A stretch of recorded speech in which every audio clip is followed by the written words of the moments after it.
Esu Milda, turiu vitiligo baltmę veido zonoje, ant smakro ir kaktos srityje. Iki šiol man tai gyventi netrukdė, jokių gydymusi neėmiau, bet buvo smalsu išbandyti UV taktus prietaisą, todėl ėmiausi procedūrų, tikėdamasi, kad tos baltos dėmės repigmentuosis.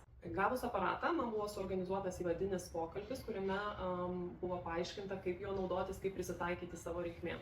Man buvo paaiškinta taip pat ne tik kaip naudotis pačiu aparatu, bet kaip naudotis programėle, nes į programėlę reikia susivesti visus savo duomenis, odos tipą, zoną, kuri bus gydoma ir dar nemažai detalių, ir pagal tai aparatas nustato dozę ir dažnumą procedūrų.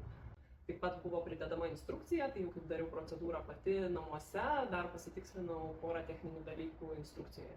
Bet visumoje tikrai aišku, tai laiko užtruko tik tai pirmas bandymas, o paskui jau viskas labai intuityviai ir greitai.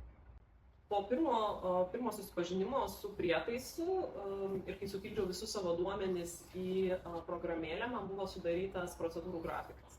Pagal mano situaciją ir odą buvo paskirta 3 kartus per savaitę, pirmadienį, trečiadienį, penktadienį. Programėlėje tai yra suplanuota, galima pasirinkti procedūros laiką ir tuomet prieš kiekvieną procedūrą reikia suvesti tuometinę odos būklę ir tokį kaip ataskaitą, kas vyko po buvusios procedūros. Tai tą padarius, programėlė parodo tos dienos rekomenduojamą dozę, kurią reikia suvesti į patį aparatą ir tuomet atlikti procedūrą. Tai šiuo metu aš jau gydausi, naudoju porą savaičių, tai mano procedūra pats spinduliuotė užtrunka 7 sekundės, taip kad tai yra labai greita procedūra. Aš atsisėdu prie stalo, pasiimu veidrodį, prieš tai būnu pasitepus kitas zonas nuo saulės, nuo įdegio kremų ir tuomet tiesiog suvedu